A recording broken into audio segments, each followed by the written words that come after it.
നമസ്കാരം, പുതിയൊരു വീഡിയോയിലേക്ക് ഏവർക്കും സ്വാഗതം.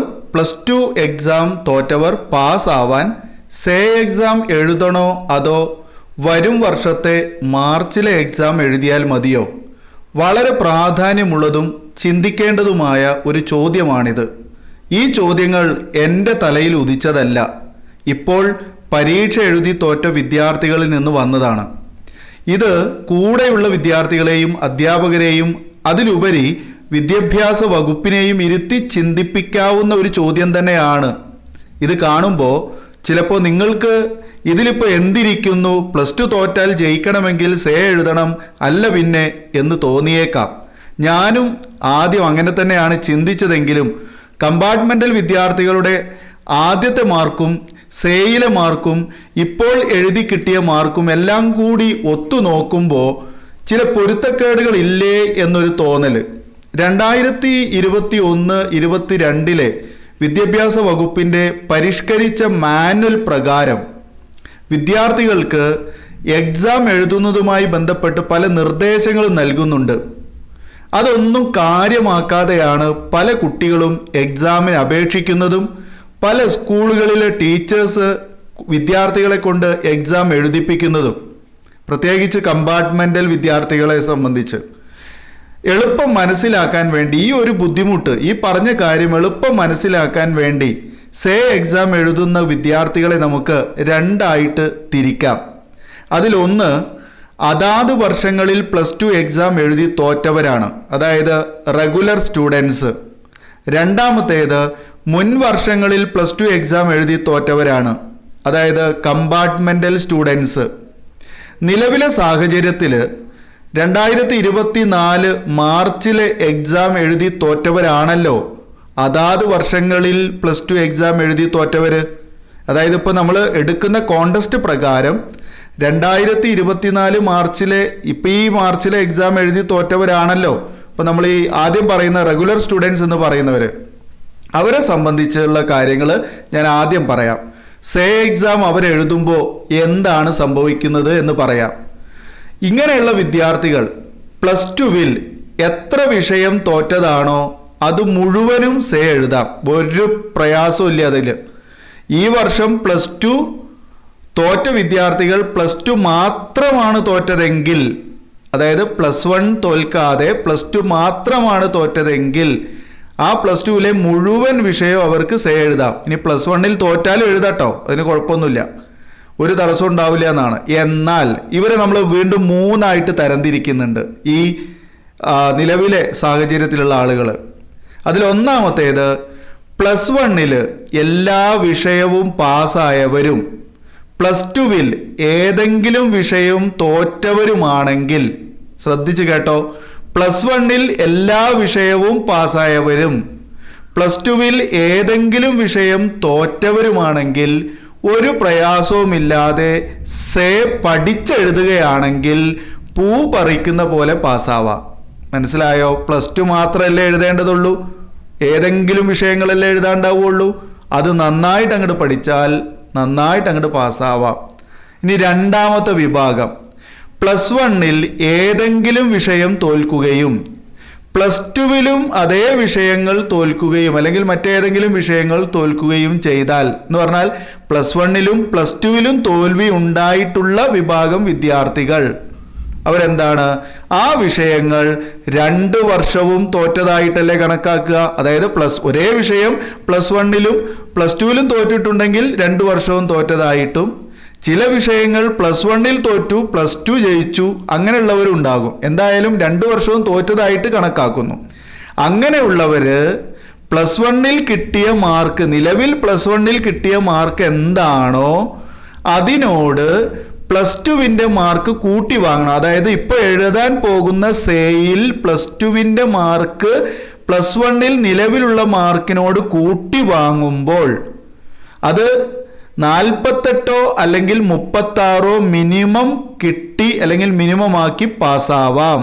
ഇവിടെ 48 എന്ന് പറയുന്നത് പ്രാക്ടിക്കൽ ഇല്ലാത്ത വിഷയങ്ങൾക്കും അതുപോലെ 36 എന്ന് പറയുന്നത് പ്രാക്ടിക്കൽ ഉള്ള വിഷയങ്ങൾക്കുമാണ്. മനസ്സിലായോ? അപ്പോൾ ഇവിടെ 48 വാങ്ങണം എന്നല്ല പറയുന്നത്, പ്ലസ് ടുവിന് സേ എഴുതുമ്പോൾ 48 വാങ്ങണമെന്നല്ല, അല്ലെങ്കിൽ 36 വാങ്ങണമെന്നല്ല പറയുന്നത്. പ്ലസ് വണ്ണിൻ്റെ എത്ര മാർക്കുണ്ടോ അതിനോട് പ്ലസ് ടു സേ എഴുതുമ്പോൾ എത്ര കിട്ടണം, ആ കിട്ടണം എന്നുള്ളത് 48 ആക്കാൻ വേണ്ടി അല്ലെങ്കിൽ 36 ആക്കാൻ വേണ്ടിയുള്ള മാർക്കായിരിക്കണം എന്നുള്ള. അത് റിസ്ക് ആണ് ഈ ഒരു പരിപാടി. ഈ വിഭാഗം വിദ്യാർത്ഥികളെ സംബന്ധിച്ച് സേ എഴുതുക, പാസ്സാവുക റിസ്ക് ആയിട്ടുള്ള കാര്യമാണ്. കാരണം എന്താ, തലകുത്തി നിന്ന് പഠിച്ചാലേ പാസ്സാവുള്ളൂ. ഇനി മൂന്നാമത്തെ ഒരു വിഭാഗം വളരെ ബുദ്ധിമുട്ടുള്ള ഒരു ടീമാണ്. എന്താണ് ഇവർ പറയുന്നത്? പ്ലസ് വണ്ണിൽ ഏതെങ്കിലും വിഷയം തോൽക്കുകയും പ്ലസ് ടുവിൽ ആ വിഷയങ്ങൾ ജയിക്കുകയും ചെയ്താൽ, കണ്ടോ, പ്ലസ് വണ്ണിൽ ഇംഗ്ലീഷ് തോറ്റു എന്നാൽ പ്ലസ് ടുവിൽ ഇംഗ്ലീഷ് ജയിച്ചു, അവൻ എന്താ ചെയ്യപ്പോ? അവനിപ്പോൾ എന്താ ചെയ്യുക? ഇപ്പോൾ സേ അല്ലേ എഴുതാൻ പറ്റുള്ളൂ, പ്ലസ് വണ്ണിൻ്റെ പരീക്ഷ അല്ലല്ലോ ഇപ്പോൾ എഴുതാൻ പറ്റുക. പ്ലസ് വണ്ണിൻ്റെ പരീക്ഷ ഇംപ്രൂവ്മെൻ്റ് അല്ലേ, അതിപ്പോൾ എഴുതാൻ പറ്റില്ലല്ലോ. പറഞ്ഞാൽ മനസ്സിലായ? അപ്പോൾ സേ എഴുതുമ്പോൾ ഏതാ ഇപ്പോൾ എഴുതേണ്ടി വരിക?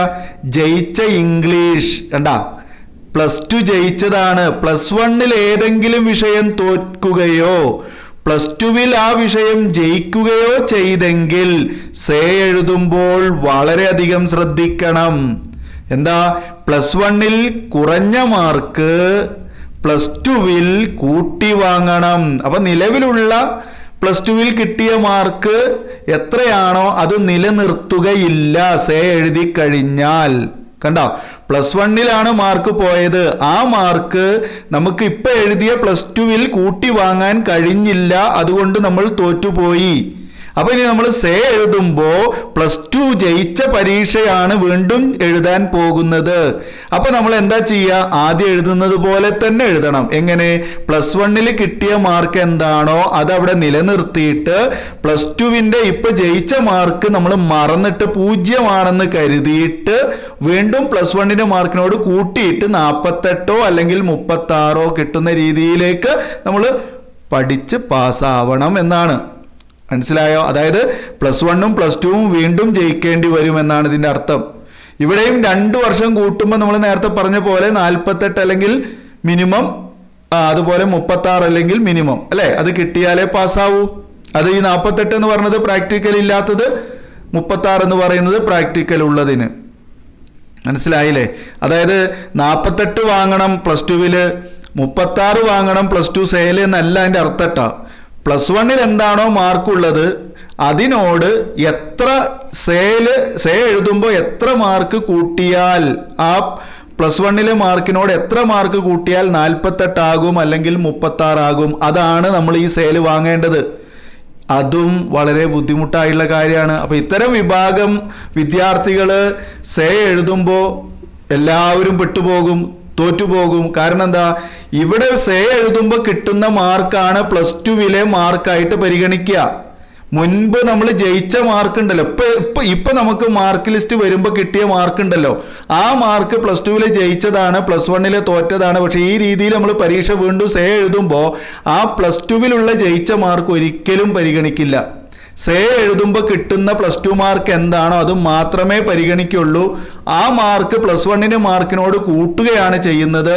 അങ്ങനെ കൂട്ടുമ്പോൾ ഞാൻ പറഞ്ഞ പോലുള്ള മിനിമം മാർക്ക് കിട്ടുന്നുണ്ടെങ്കിൽ പാസ്സാകും, ഇല്ലെങ്കിൽ നമ്മൾ ഫെയിലാകും. പലപ്പോഴും കുട്ടികൾക്ക് ഈ രീതിയിൽ ഒന്നിച്ച് ഉയർന്ന മാർക്ക് നേടാൻ സാധിക്കാറില്ല. പിന്നെ വേറൊരു കാര്യം പറയാനുള്ളത്, ഈ സേ പരീക്ഷയ്ക്കൊക്കെ ഒരു പ്രത്യേകത, കുട്ടികൾ ഇതിനൊന്നും വലിയ ഗൗരവമായി കാണാറില്ല എന്നുള്ളതാണ്. നമ്മൾ ഇപ്പോൾ ഇതിൻ്റെ അപേക്ഷ കൊടുക്കുന്ന തിരക്കാണ്. അപ്പോൾ ഇതിൻ്റെ പിന്നാലെ എങ്ങനെ ഒരു ആഴ്ച അങ്ങനെ നടക്കും. ഏത് അപേക്ഷ കൊടുക്കൽ, രാവിലെ സ്കൂളിലേക്ക് പോകും, ഫോം കളക്ട് ചെയ്യും, അത് കൂടെയുള്ളവൻ വരാൻ വേണ്ടി റോഡിൽ വെയിറ്റ് ചെയ്യും, ബസ് സ്റ്റോപ്പിൽ വെയിറ്റ് ചെയ്യും, അല്ലെങ്കിൽ കയ്യിൽ ഫോണുണ്ടെങ്കിൽ അതിൽ തിരിപ്പിടിച്ച് കളിക്കും. ഇതൊക്കെയാണ് നമ്മുടെ പരിപാടികൾ. അപ്പോൾ ഇത് കഴിഞ്ഞ് നമ്മൾ അവിടെ നിന്ന് തിരിച്ചു വരുമ്പോഴേക്കിന് ചിലപ്പോൾ നമ്മളവിടെ വെച്ച് വീണ്ടും ഒരു മീറ്റപ്പ് ഒക്കെ നടത്തും. മനസ്സിലായില്ലേ? പരീക്ഷയുടെ മുമ്പ് കണ്ട ആൾക്കാരല്ലേ, അല്ലെങ്കിൽ പരീക്ഷ കണ്ട ആൾക്കാരല്ലേ, പിന്നെ ഇപ്പം എത്രയായി കണ്ടിട്ട്. അപ്പോൾ അതുകൊണ്ട് വീണ്ടും നമ്മളൊന്ന് ഒരുമിച്ച് കാണുന്നു.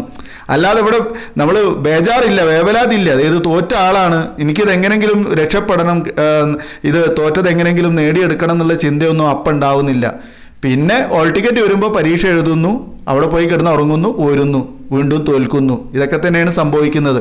അപ്പോൾ ഇത് ഈ പറഞ്ഞ ഇത്രയും കാര്യങ്ങൾ റെഗുലർ സ്റ്റുഡൻസുമായി ബന്ധപ്പെട്ട കാര്യങ്ങളാണ്. ഇവരൊക്കെ എന്തൊക്കെ ചെയ്യേണ്ടതെന്നുള്ളത് ഞാൻ അവസാനം പറഞ്ഞുതരാം. ഇനി രണ്ടാമത്തെ വിഭാഗത്തിൽ പെടുന്നവരുണ്ട്. ആരാ രണ്ടാമത്തെ വിഭാഗത്തിൽ പെടുന്നവർ? കമ്പാർട്ട്മെന്റൽ വിദ്യാർത്ഥികളാണ്. ഇവരുടെ പ്രത്യേകത എന്താ? ഇവർ മുൻ വർഷങ്ങളിൽ +2 എക്സാം എഴുതി തോറ്റവരാണ്. പല തവണകളായിട്ട് എഴുതി ഓരോന്നോരോന്ന് ഇടയ്ക്കിടയ്ക്ക് കിട്ടിയവരാണ്, അല്ലെങ്കിൽ വീണ്ടും വീണ്ടും കിട്ടാത്തവരാണ്. ഇവർ നേരത്തെ പറഞ്ഞ രൂപത്തിലുള്ളവരൊക്കെ തന്നെയാണ്. വല്ല പണിക്കൊക്കെ പോകുന്നുണ്ടാകും, വർഷങ്ങൾ കുറേ ആയില്ലേ. അപ്പോൾ വല്ല പണിക്ക് വീട്ടിലിരുത്താൻ സമ്മതിക്കൂലല്ലോ. അപ്പോൾ വല്ല പണിക്കൊക്കെ പോകും, കടകളിൽ നിൽക്കാനോ അല്ലെങ്കിൽ വേറെ എന്തെങ്കിലും കാര്യങ്ങൾക്കൊക്കെ പോകും, അല്ലെങ്കിൽ ഒന്നുമില്ലാത്തവൻ എവിടെയെങ്കിലുമൊക്കെ തല തിരിഞ്ഞ് നടക്കുന്നുണ്ടാകും. ഞാൻ ഇങ്ങനെ പറയാൻ കാരണം വിഷമം കൊണ്ടാണ്. കാരണം പലപ്പോഴും നമ്മൾ ചാനലിലൂടെ പറഞ്ഞിട്ടുണ്ട്, പലപ്പോഴും എനിക്ക് വാട്സപ്പ് കോൾ ചെയ്യുമ്പോഴും അതുപോലെ തന്നെ വാട്സപ്പിൽ മെസ്സേജ് ചെയ്യുമ്പോഴും പലരോടും ഞാൻ പറഞ്ഞിട്ടുണ്ട്, വീട്ടിലിരുന്ന് പഠിച്ചാലേ പാസ്സാവുള്ളൂ, ഒരു ട്യൂഷന് പോയാലേ പാസ്സാവുള്ളൂ. ട്യൂഷന് പോകണമെന്നോ, ട്യൂഷൻ അതിനെ വളർത്തല്ല ഞാൻ പറഞ്ഞത്. കാരണം ചിട്ടയായിട്ടുള്ളൊരു പഠനം ഉണ്ടായാലേ വിദ്യാഭ്യാസത്തിൽ ഉയർച്ച ഉണ്ടാവുള്ളൂ എന്നുള്ളതാണ്. മനസ്സിലാവുണ്ടോ? അത് നിങ്ങൾക്ക് ഹോൾ ടിക്കറ്റ് കിട്ടിയതിൻ്റെ തലേദിവസം ഇരുന്നിട്ട് കളകള ഉണ്ടാക്കിയാലൊന്നും നമ്മൾ പാസ്സാവാൻ പോണില്ല. അപ്പോൾ അതുകൊണ്ട് പറഞ്ഞതാണ്. അപ്പോൾ ഇങ്ങനെയുള്ള വിഭാഗങ്ങളുടെ പ്രത്യേകത എന്താണ്? ഇവരാണ് ഏറ്റവും കൂടുതൽ പരീക്ഷയിൽ പെട്ടുപോകുന്നവർ. എങ്ങനെ പെട്ടുപോകുന്നവർ? മുൻവർഷങ്ങളിൽ +1 ഏതെങ്കിലും വിഷയം തോറ്റു. ഓക്കെ, മുൻവർഷങ്ങളിൽ +1 ഏതെങ്കിലും വിഷയം തോറ്റു, +2 മുഴുവനും കിട്ടി. +1 തോറ്റത് കൊണ്ട് നോട്ട് എലിജിബിൾ കാണിക്കും, അല്ലേ? Not eligible for higher study എന്ന് എഴുതി കാണിക്കും, ഗ്രേഡ് D ആകും. +2 കഴിഞ്ഞ് അടുത്ത മാസം തന്നെ നമ്മൾ സേ എഴുതിയിട്ടുണ്ടാകും. നേരത്തെ ടീമിൻ്റെ പോലെ തന്നെയാണ്, അല്ലേ? അത് നമ്മൾ ഈ തുടങ്ങി വരികയാണ്, ഞാൻ പറഞ്ഞ കാര്യത്തിലേക്ക് വരികയാണ്. അപ്പോൾ സേ എഴുതുന്നത് ജയിച്ച വിഷയമാണെന്ന് ആണ് നമ്മൾ ഓർക്കേണ്ട കാര്യം കേട്ടോ. +1 ആണ് നമ്മൾ തോറ്റത്, +2 ജയിച്ചതാണ്. പക്ഷെ നമ്മൾ സേ എഴുതുന്നത് +2 ജയിച്ച വിഷയം വീണ്ടും എഴുതുകയാണ്. അങ്ങനെ ആ ജയിച്ച +2 വിഷയം വീണ്ടും എഴുതുമ്പോൾ +1ൽ മാർക്ക് കുറഞ്ഞതിനാലാണ് നമ്മളിപ്പോൾ ഈ ചെയ്തത്. അത് സേ എഴുതി റിസൾട്ട് വരുമ്പോൾ ചിലപ്പോൾ ഫെയിലാകും. അങ്ങനെ ഫെയിലായാൽ സേയിൽ കിട്ടിയ +2 മാർക്കും +1ൻ്റെ പഴയ മാർക്കും കൂട്ടി നോക്കുമ്പോൾ നേരത്തെ പറഞ്ഞ പോലെ 48 അല്ലെങ്കിൽ 36 തികയാത്തത് കൊണ്ടാണ് നമ്മൾ അവിടെ ഫെയിലായത്, അല്ലേ? സംശയമൊന്നുമില്ലല്ലോ. അപ്പോൾ +2ൻ്റെ പഴയ മാർക്ക് നിലനിൽക്കുമോ? ഇല്ല. കാരണം എന്താ? +2 നമ്മൾ വീണ്ടും സേ എഴുതി, +2 എഴുതിയ പരീക്ഷ വീണ്ടും നമ്മൾ എഴുതി. അപ്പോൾ വീണ്ടും എഴുതുമ്പോൾ പഴയ പരീക്ഷയുടെ മാർക്ക് ജയിച്ചതാണെങ്കിലും അത് കൂട്ടൂല. ഏതാ കൂട്ടുക? സെക്കൻഡ് എഴുതിയ പരീക്ഷ, അതായത് സേ എഴുതിയ പരീക്ഷയുടെ മാർക്കാണ്. അത് ജയിച്ചതാണെങ്കിൽ ജയിച്ചതായിട്ട് പരിഗണിക്കും, തോറ്റതാണെങ്കിൽ തോറ്റതെടുക്കും. മനസ്സിലായോ? അപ്പോൾ ഇവിടെ നമ്മൾ ഫെയിൽ ആയതായിരുന്നാണെങ്കിൽ ആ ഫെയിലായ മാർക്കാണ് പരിഗണിക്കുക. അങ്ങനെ വരുമ്പോൾ നമ്മൾ എന്ത് ചെയ്യും? അടുത്ത വർഷത്തേക്ക് വീണ്ടും പോകും, വീണ്ടും പരീക്ഷ എഴുതാൻ പോകും. അപ്പോൾ നമ്മൾ ആരായി മാറി? കമ്പാർട്ട്മെന്റലായി വിദ്യാർത്ഥികളായി മാറി. അപ്പോൾ ഇവിടെ എനിക്ക് മുൻപ് ഒരു കമന്റ് വന്നിരുന്നു, സാറേ ഞങ്ങൾ വീണ്ടും എഴുതി നമ്മൾ മെന്റലായ വിദ്യാർത്ഥികളാണെന്നാണ്. ഒരുത്തൻ കമന്റ് ഇട്ടതാണ്, വീണ്ടും എഴുതി മെന്റലായതാണെന്ന്. അങ്ങനെ മെന്റലൊന്നും ആവൂല, ഇത് നമ്മുടെ അടുത്തുള്ള പ്രശ്നം കൊണ്ടുണ്ടാവുന്നതാണ്. ഓക്കെ, അപ്പോൾ അടുത്ത വർഷം നമ്മൾ വീണ്ടും എഴുതുമ്പോൾ ഏതൊക്കെയാണ് എഴുതേണ്ടത് അതാണ് പലർക്കും അറിയാത്തത്. മനസ്സിലായോ? വീണ്ടും നമ്മൾ തോറ്റത് അടുത്ത വർഷം എഴുതാൻ പോകുമ്പോൾ നമ്മൾ ഏതൊക്കെ എഴുതണം അത് പലർക്കും അറിയില്ല. പുതിയ മാനുവൽ പ്രകാരം +1 +2 ഏത് വർഷമാണോ നമ്മൾ തോറ്റത്, അതായത് +1ലും +2വിലും ഏത് വർഷത്തെ വിഷയമാണോ തോറ്റത് ആ വർഷത്തെ വിഷയം മാത്രം എഴുതിയാൽ മതി എന്നാണ് പുതിയ മാനുവൽ പ്രകാരമുള്ളത്. ഓക്കെ, പുതിയ വിദ്യാഭ്യാസ മാനുവൽ പ്രകാരം +1ൽ നിങ്ങൾ തോറ്റിട്ടുണ്ടെങ്കിൽ +1 വിഷയം മാത്രം എഴുതിയാൽ മതി. +2വിൽ തോറ്റിട്ടുണ്ടെങ്കിൽ +2 മാത്രം എഴുതിയാൽ മതി. ജയിച്ച വിഷയങ്ങൾ ഒരിക്കലും എഴുതേണ്ടതില്ല. മനസ്സിലായോ? പക്ഷേ ഫീസ് അടയ്ക്കുമ്പോൾ നിങ്ങൾ +1 മാത്രമാണ് എഴുതുന്നതെങ്കിൽ +2ൻ്റെയും ഫീസ് അടക്കണം ആ വിഷയത്തിൻ്റെ. അതുപോലെ തന്നെ +2 ആണ് ഒരു വിഷയം തോറ്റതെങ്കിൽ അതിന് ഫീസ് അടക്കുമ്പോൾ അതേ വിഷയം +1നും ഫീസ് അടക്കണം. ഓക്കെ, അപ്പോൾ നമ്മൾ ഈ മേൽ പറഞ്ഞ പ്രകാരം എക്സാം എഴുതിയ ഒരു കുട്ടി +1ഉം +2ഉം എഴുതേണ്ടി വരും എന്നുള്ളതാണ്. അതായത് എങ്ങനെ? അതായത് +1ൽ തോറ്റൊരു കുട്ടി സേ എഴുതി, +1ൽ തോറ്റൊരു കുട്ടി +2 ജയിച്ച ആ വിഷയം സേ എഴുതിയിട്ട് +2 വീണ്ടും തോറ്റു കഴിഞ്ഞാൽ അപ്പോൾ +1ഉം +2ഉം തോറ്റല്ലോ. +1ഉം +2ഉം തോൽക്കുമ്പോൾ അതിൻ്റെ അടിസ്ഥാനത്തിൽ ആ കുട്ടി എന്ത് ചെയ്യേണ്ടി വരും? +1ഉം +2ഉം എഴുതേണ്ടി വരും. ഓക്കെ, അപ്പൊ ഇതിൽ +1 എവിടെ എഴുതും? ഇംപ്രൂവ്മെന്റ് പരീക്ഷയ്ക്ക് എഴുതും. +2 എവിടെ എഴുതും? മാർച്ചിലെ എക്സാം ആണ് എഴുതേണ്ടി വരിക. ഇങ്ങനെ സേ എഴുതിയ കുട്ടികൾ +2 മാർക്ക് പഴയതാണ് പരിഗണിക്കുക എന്ന് ചിന്തിച്ച് +1 മാത്രം ഇംപ്രൂവ് ചെയ്യും. മനസ്സിലാവുണ്ടോ? ഇങ്ങനെ സേ എഴുതിയിട്ടുള്ള വിഭാഗം കുട്ടികൾ എന്താ ചെയ്യുക? 2 വർഷത്തേക്കും ഫീസ് അടച്ചിട്ട് ഈ പുതിയ മാനുവൽ പ്രകാരം അവരെന്ത് ചെയ്യുന്നു?